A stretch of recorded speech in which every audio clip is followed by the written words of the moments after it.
Hello everyone. तो इस part के स्टार्ट में हमें चियान को दिखाते हैं जो कि ऑफिस में बैठा हुआ था और याओ तो एक मीटिंग पर गई हुई थी, उसके साथ लंच नहीं कर सकती थी।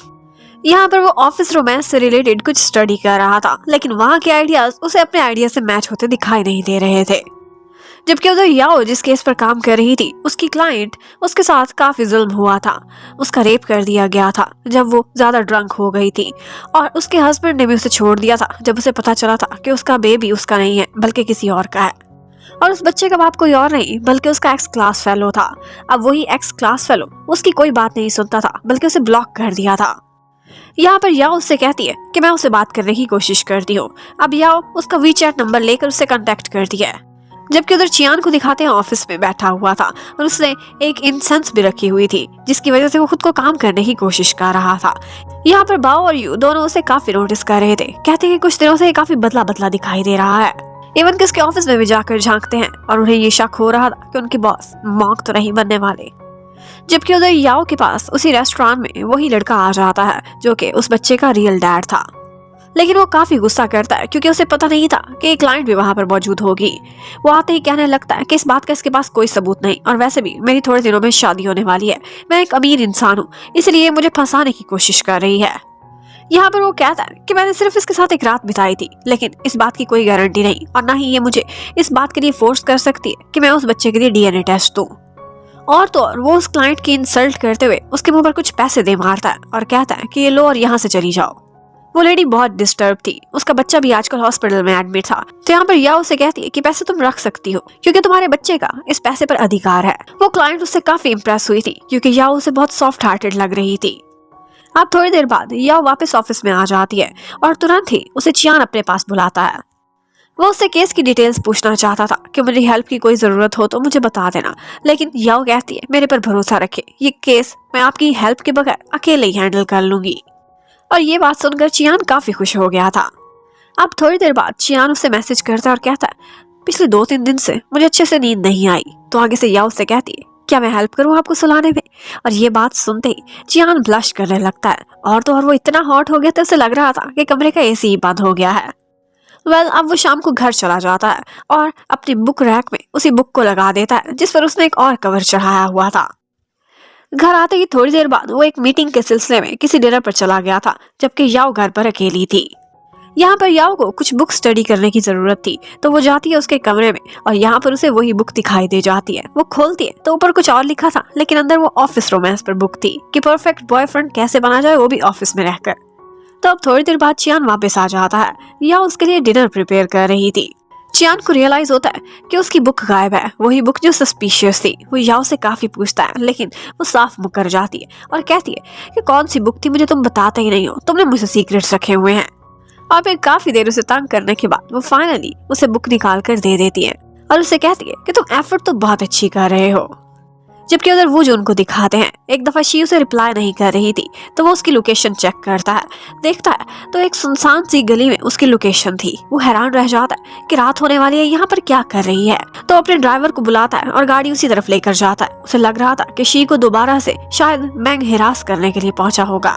अब वो जो उसकी लोकेशन को ट्रेस करता करता उसके पीछे पहुंच जाता है। उसे यहाँ पर शी की चीख की आवाज सुनाई देती है। वो जाकर उसे प्रोटेक्ट कर रहा था, लेकिन पता चलता है कि वो तो यहाँ पर किसी क्लाइंट को मिलने के लिए आई थी, किसी खतरे में नहीं थी। हाँ, खतरा जरूर था और वो था एक चूहे से जो कि उस क्लाइंट के घर में घुसा हुआ था।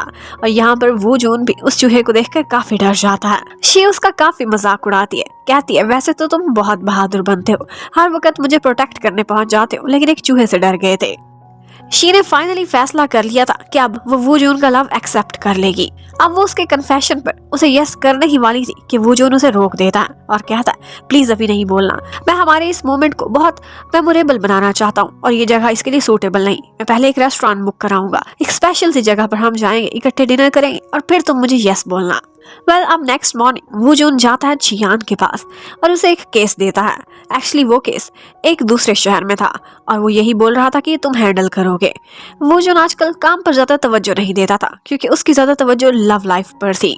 वो कहता है मैंने बहुत काम कर लिया, मुझे कभी कभी लगता है कि मैं एक घोड़ा हूँ, इंसान नहीं।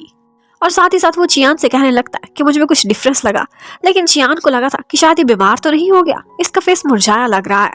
लेकिन वो जून कहता है मेरी टाई पर गौर करो, ये टाई मुझे किसी खास इंसान ने बांधी है, चैंगशी ने। साथ ही साथ उसे बोली भी मार देता है कि तुम्हें क्या पता, तुम तो लव स्कूल के किंडरगार्टन तक ही पढ़े हो।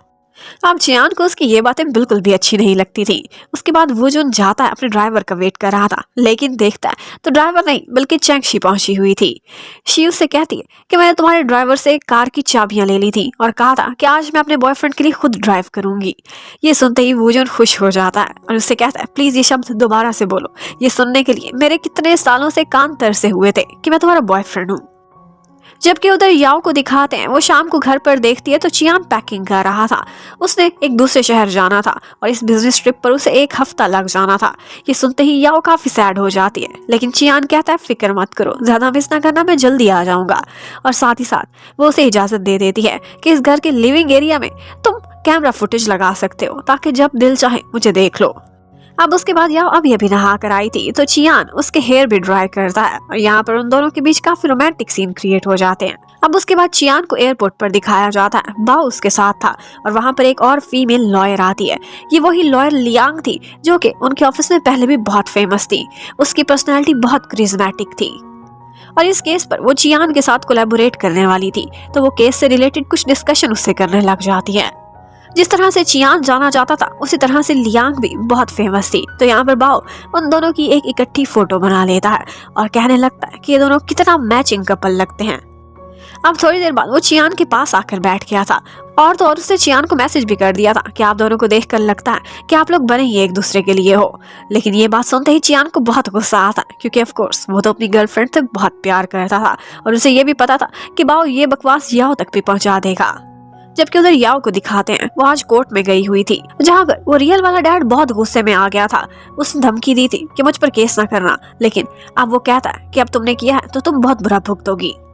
अब अंदर जाकर याओ को पता चलता है कि वो रिच वाले बॉय ने अपना लॉयर रखा हुआ है मिंग को, और मिंग की उस जज से भी काफी दोस्ती लग रही थी। यहाँ पर केस शुरू होने से पहले ही मिंग उसे आकर कहता है याओ मुझे तुम्हारे लिए बुरा फील हो रहा है, तुम एक और स्कीमी वुमन के हाथ लग गई हो।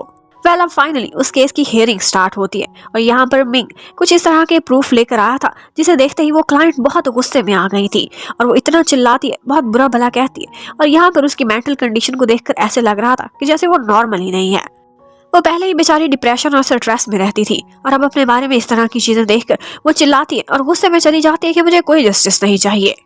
अब याओ को समझ नहीं आ रही थी कि वो इस केस को कैसे हैंडल करेगी। अब फाइनली वो घर आती है और उस केस पर और रिसर्च करने लगती है, जो भी डॉक्यूमेंट्स मैंग लेकर आया था। जबकि चियान उस टाइम पर उसे कॉल करता है तो उसका नंबर बिजी जा रहा था। एक्चुअली वो एक डॉक्टर से रिलेटेड इस केस पर ही डिस्कशन कर रही थी। अब वो लिविंग रूम की सीसीटीवी फुटेज चेक करने लगता है और उसमें उसकी आवाज भी आ रही थी। वो फोन पर पूछ रही थी कोई मेल हार्मोन से रिलेटेड मेडिसिन के बारे में। बात तो वो अपने क्लाइंट वाले केस से रिलेटेड कर रही थी, लेकिन यहाँ पर चियान को लगता है कि मेरे बारे में कुछ ऐसा कह रही है। वो वहीं से ही चिल्ला पड़ता है और अब वो उससे फोन पर बात करती है और उसे सब क्लियर कर देती है कि मैं तुम्हारे बारे में नहीं कह रही थी, तुम ऐसा सोच भी कैसे सकते हो।